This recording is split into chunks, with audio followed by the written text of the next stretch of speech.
सैनिकों के सम्मान में कारगिल विजय दिवस समारोह का आयोजन किया गया।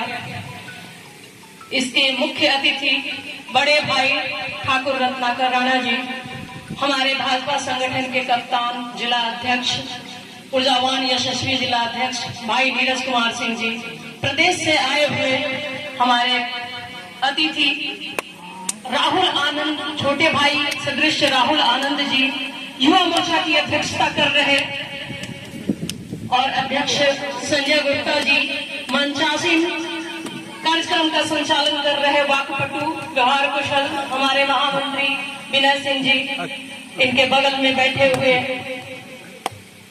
जो हमारे इस शहीद के दरवाजे पे हम आए हैं, जिस माटी को हम नमन कर रहे हैं, उनके बड़े भाई श्याम सुंदर द्विवेदी जी, उनके बगल में डॉक्टर राम बहादुर गुप्ता जी और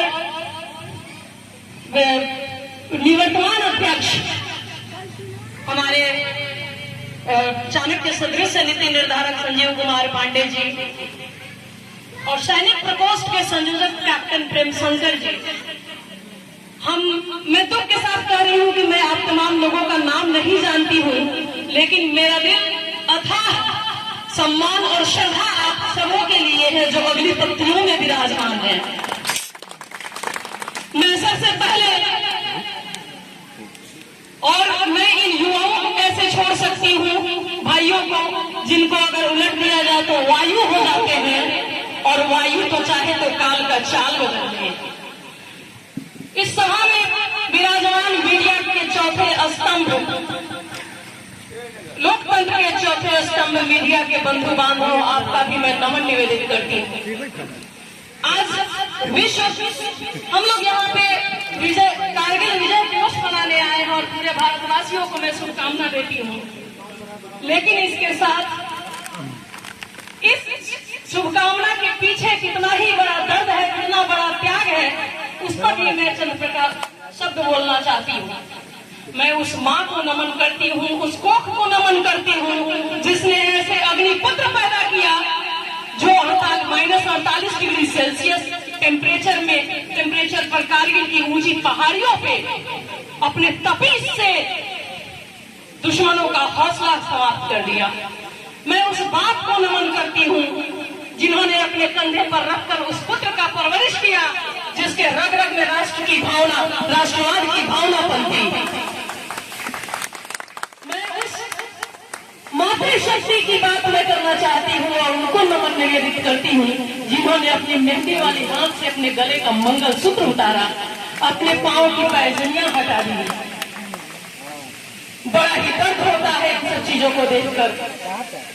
ये विश्व जो कारगिल दिवस का जश्न हम मना रहे हैं, जश्न तो हम मना रहे हैं, लेकिन इसमें 527 शहीदों के लहू के ऊपर हम जश्न मना रहे हैं। 1363 लोग इसमें घायल हो गए।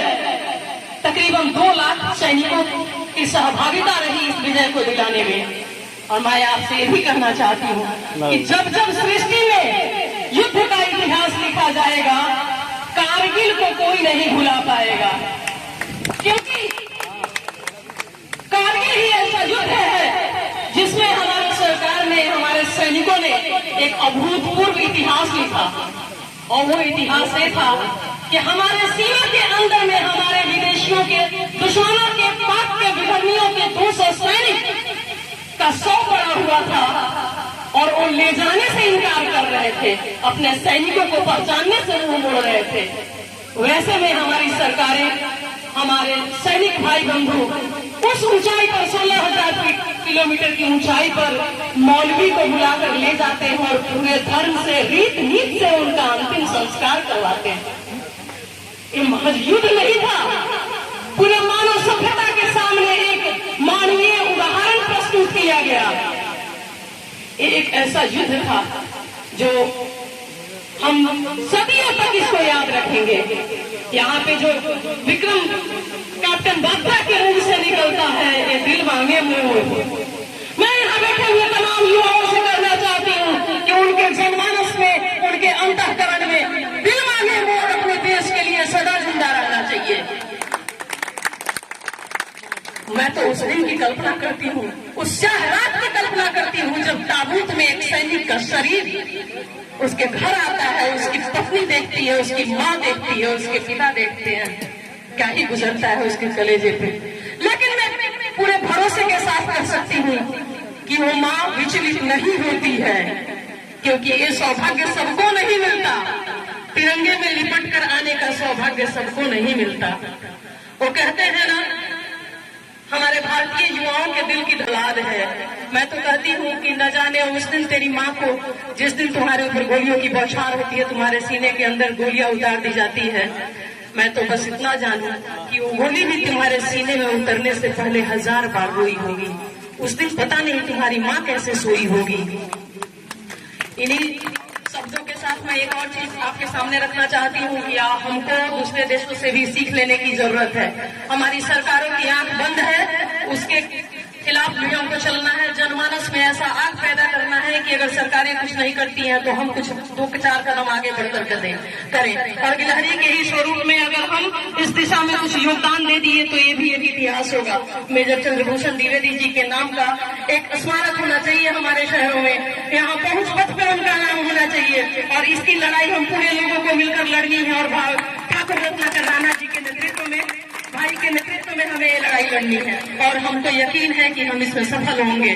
मैं आपको कहना चाहती हूँ कि फ्रांस में जब शहीदों को ऐसे याद किया जाता है कि हर साल के 11वें महीने के 11वें तारीख को 11:11 पर पूरा देश एक साथ शहीद को श्रद्धांजलि देता है।